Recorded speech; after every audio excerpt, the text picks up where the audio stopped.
We are presented by Progressive Insurance. Protect your auto, home, and business today at Progressive.com.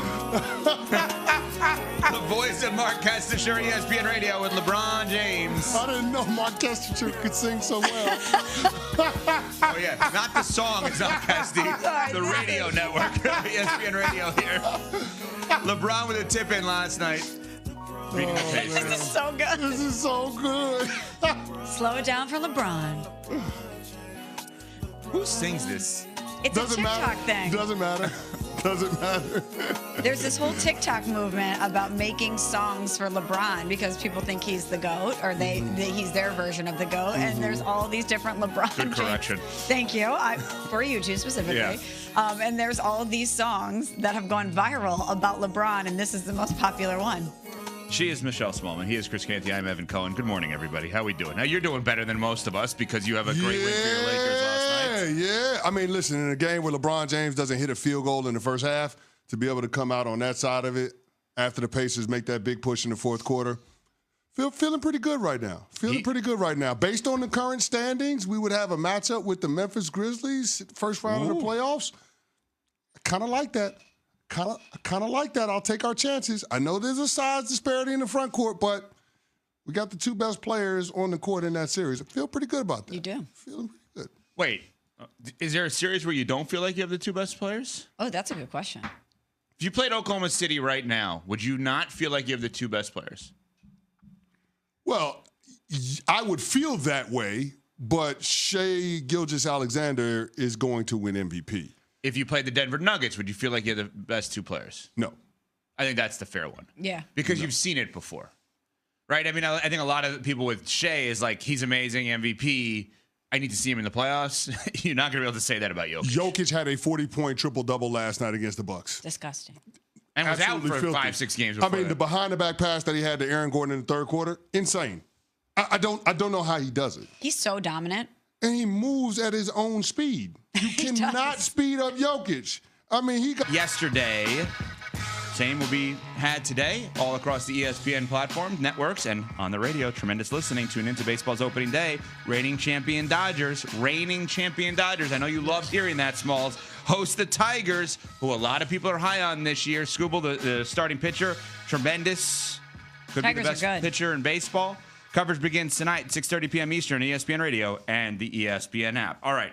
There is a lot to digest, a lot of different angles when it comes to what LeBron had to say for over an hour with Pat McAfee yesterday. Let's start with this about the relationship between players and the media. And obviously, when you're talking about player-media relationship, it's how messages are conveyed in many ways to fans, which is the most important thing. The fans, the consumers, the people that actually support the game. Here's what LeBron had to say about media getting too comfortable and getting too personal with players. I think people in the media have gotten too comfortable, especially with our sport. They got too comfortable where, back in the day, like for sure, you would never bring up Charles Oakley's brother. Yeah. Charles Oakley will smack you through his brother. Bernie Maxwell. All right? Yeah. Mad Max, like his name was Mad Max for a reason. It wasn't because he picked you up 94 feet. It was because if you said something about Mad Max, like, he's gonna separate your jaw, and there was no repercussions from that. Like they got to the point where they knew, like, oh, these guys can't really do anything to us anymore. Reactions to that as an ex-athlete, CC? So you want to hit the reporters? I don't remember back in the day any physical altercations really between media and players. I can remember some dust-ups in the locker rooms. Certainly when I was with the Dallas Cowboys, there were media members that would ask questions and box players into answers that they were uncomfortable with, and they would take umbrage with that. But the media has a job to do, just like you have a job to do. And every professional athlete understands that this is what goes along with it. And a lot of the times we don't like what they have to say, but we have a degree of control with that because they can't write it if you don't give them something. And I think that's the part that's a little bit frustrating to me when we start to hear LeBron James criticizing the media and knowing that he has arguably the most curated career of any professional athlete that we've ever seen. He has so many different platforms, so many different outlets to get his messaging, his quote-unquote counter-programming across. I don't understand. I don't understand why he's taken such offense to the way the game has been covered and the proximity that the reporters have to the game, especially knowing that the coverage around the game is what allows players to make what they make right now. Like, we're talking about the salary cap for the NBA growing 10% year over year. Think about how much money these guys are making now. There are players that are getting $70 million a year on contracts. I get that there are some things that you don't like about it. But in the aggregate, it's a situation that's beneficial for the players in terms of their relationship with the media. And it can't all be good.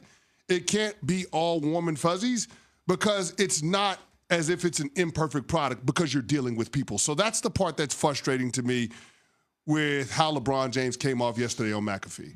Yeah, a couple things here.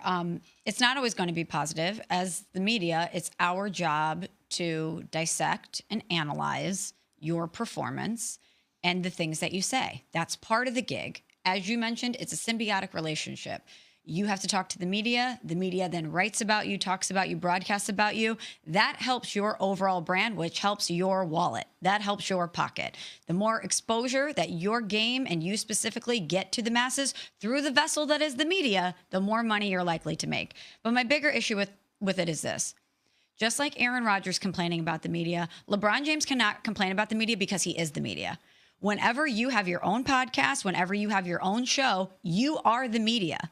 So you're complaining about a construct that you willingly participate in. Now, it might be different than what he's suggesting with reporters, etc., but you can't pick and choose the general things that you don't like when you actively participate in it all the time for your financial benefit and to get your point of view across. The next thing he took issue with, he being LeBron, with McAfee yesterday, was specifically the way that Stephen A. and other people who cover the game. And I think it's important to note, and I'm openly biased here, I think Stephen A. is the hardest working media member I've ever seen in my entire life. I've never seen someone work as hard as he does, as willing to do as many things as he is, and is willing to open as many doors as he has opened. No doubt. So many people. And let's be real here, that look like him. Yes. And those that don't, but that look like him. And Stephen A. is in front of and behind the camera, too. Yeah. I think that's important to note. Not just people that are on-air talents, but people that work behind the scenes, people that are in production. That matters. No question. Yeah, to be an advocate for others, especially when people aren't watching, is huge. To be an advocate for others, to be an advocate for black people, to do what he does for HBCUs. And that's probably the part that hits me the most when it comes off, when this feud has spilled over in such a public way. Let's play this and then continue to react. So here's LeBron yesterday with McAfee reacting to Stephen A. and others. Never would I ever not allow people to talk about the sport, criticize players about what they do on the court. That is your job, to criticize or to, be in a position where, okay, if a guy's not performing, that is all part of the game. That's all part of the game. But when you take it and you get personal with it, it's my job to not only protect my damn household, but protect the players. And I think a lot of the media, including him, and I know he's gonna be happy as hell.